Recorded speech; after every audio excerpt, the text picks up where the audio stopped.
ഏതൊരു കമ്പനിയിൽ പോയി കഴിഞ്ഞാലും അവിടുത്തെ ബാക്ക് എൻഡ് വളരെ മോശമായിരിക്കും. അതൊന്നും ഓർഗനൈസ് ആയിരിക്കില്ല.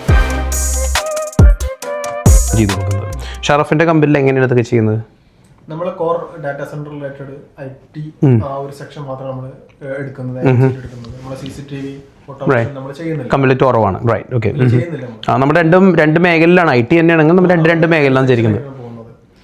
നമ്മൾ ചെയ്യുന്നത് വെബ്സൈറ്റ് ഇൻഫ്രാസ്ട്രക്ചർ സൈഡിലേക്കുള്ള എയിംസ് നമ്മൾ കൂടുതലും ചെയ്യുന്നത്. ഇൻഫ്രാസ്ട്രക്ചർ സൈഡിൽ എന്ന് പറഞ്ഞാൽ ഏതൊരു കമ്പനിയിൽ പോയി കഴിഞ്ഞാലും അവിടുത്തെ ബാക്ക് എൻഡ് വളരെ മോശമായിരിക്കും. അതൊന്നും ഓർഗനൈസ് ആയിരിക്കില്ല. അവര് കമ്പനി സ്റ്റാർട്ട് ചെയ്ത് ഫോം ചെയ്ത് അന്ന് ആ ഒരു സ്റ്റേജ് മുതൽ അവർ ഗ്രോ ചെയ്യുന്ന സമയത്ത് ഈ ഇൻഫ്രാസ്ട്രക്ചറെ അപ്ഗ്രേഡ് ചെയ്യണം എന്നുള്ള ഒരു ഫോക്കസ് പോയിന്റ് അവരുണ്ടാവില്ല. കാരണം അവർ കോസ്റ്റ് കൺസേൺ ആയതുകൊണ്ടാണ് മെയിൻലി വരുന്നത്.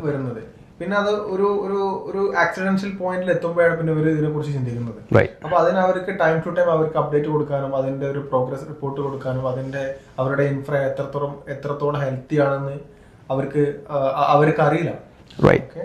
അപ്പോൾ ഒരു സമയത്ത് അവർക്ക് നല്ലൊരു പ്രൊജക്ട് കിട്ടി. ആ സമയത്താണ് ഇവർ അറിയുന്നത് അവർക്ക് ആവശ്യം എന്താണ് സഫീഷ്യന്റ് ആയിട്ടുള്ള സ്പേസ് സ്റ്റോറേജ് ഇല്ല. അതായത് പ്ലാൻഡ് അല്ല. അപ്പോൾ നമ്മൾ എന്ത് ചെയ്യുന്ന വെച്ചാൽ നമ്മുടെ ആദ്യം അസസ്മെന്റ് ചെയ്തവിടെ നമ്മൾ എടുക്കുന്നതിന് ആ ഒരു കസ്റ്റമറെ നമ്മൾ അപ്രോച്ച് ചെയ്ത് ഒരു 2 മാസം കഴിഞ്ഞിട്ടാണ് അവരായിട്ട് നമുക്കൊരു ലോങ് ടേം കോൺട്രാക്ട് ഒരു ട്രസ്റ്റ് ബിൽഡ് ആയതിനു ശേഷം ബോത്ത് പാർട്ടീസ് നമുക്ക് ടെസ്റ്റ് ബിൽഡ് ചെയ്തതിനു ശേഷമാണ് നമ്മളതൊന്ന് AMC അപ്പോ ഈ ഫസ്റ്റ് നമ്മളൊരു അസസ്മെന്റ് നടത്തും. അവിടുത്തെ എല്ലാ സിസ്റ്റത്തിന്റെയും പെർഫോമൻസ് റിപ്പോർട്ട് എടുത്തിട്ട് നമുക്ക് അവർക്ക് കൊടുക്കും. യൂസർ എക്സ്പീരിയൻസ് എല്ലാം നമ്മൾ അതിൽ മെയിൻറ്റെയിൻ അവർക്ക് കൊടുക്കും. അവിടുത്തെ മാനേജ്മെന്റിന് അത് അവരെ എത്രത്തോളം യൂസേഴ്സ് ഉണ്ട് അവിടെ, അവർക്കൊക്കെ എന്തൊക്കെയാണ് കൊടുത്ത് ഈ അസറ്റ് ഇഷ്യൂ ചെയ്തിട്ടുള്ളത്, ഇമെയിൽ ID ഉണ്ട് എല്ലാവർക്കും, ലാപ്ടോപ്പ് ആർക്കൊക്കെ ഉണ്ട്, ഡെസ്ക്ടോപ്പ് ആർക്കൊക്കെ ഉണ്ട് എന്നുള്ളതെല്ലാം നമ്മൾ അസസ് ചെയ്തിട്ട് റിപ്പോർട്ട് ഉണ്ടാക്കിയാണ് കൊടുക്കുന്നത്. അപ്പൊ ഇവർക്ക് ഈ അസറ്റ് ലിസ്റ്റ് ഒക്കെ ഉണ്ടാക്കുന്നതോട് കൂടി തന്നെ അവർക്ക് നെക്സ്റ്റ് പ്രൊക്യൂർമെന്റിനുള്ള ഒരു ഇവാലുവേഷൻ ലിസ്റ്റ് കൊടുക്കും. അപ്പോൾ ഇതാണ് ഒരു ഫസ്റ്റ് പോയിന്റ്. പിന്നെ നമുക്ക് അവരെ ഒരു സിംഗിൾ പോയിന്റ് കോൺടാക്ട് ആണ്. എന്ത് വന്നു കഴിഞ്ഞാലും അവർക്ക് നമ്മളെ കോൺടാക്ട് ചെയ്യാം. IT റിലേറ്റഡ് എന്തായിക്കോട്ടെ. ഈവൻ അതോറിറ്റി വന്നു കഴിഞ്ഞാലും വേഗം നമ്മുടെ ഡീറ്റെയിൽസ് കൊടുക്കുന്നത്. ഓഡിറ്റ് വന്നു, IT ഓഡിറ്റ് വന്നു.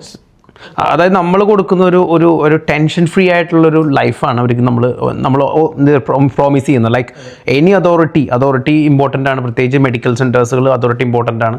അതേപോലെ തന്നെ ഈ വലിയ കമ്പനികളാവുമ്പോൾ അവർക്ക് ചെയർമാൻ അതേപോലെ തന്നെ അവരുടെ ബോർഡ് ഓഫ് മെമ്പേഴ്സിന് എല്ലാം കമ്മിറ്റഡ് ആണ്. സോ ഒരു IT ആണ് അവർക്ക് വേണ്ടി നമ്മൾ വർക്കൗട്ട് ചെയ്ത് കൊടുക്കുന്നത്. അപ്പോൾ അവർക്ക് എന്ത് ഹെൽപ്പ് വേണമെങ്കിലും വി ആർ ദ വൺ. നമ്മൾ ഒരേ സമയത്ത് കൺസൾട്ടൻ്റ് ആയി വേണ്ടി വർക്ക് ചെയ്യുന്നുണ്ട്.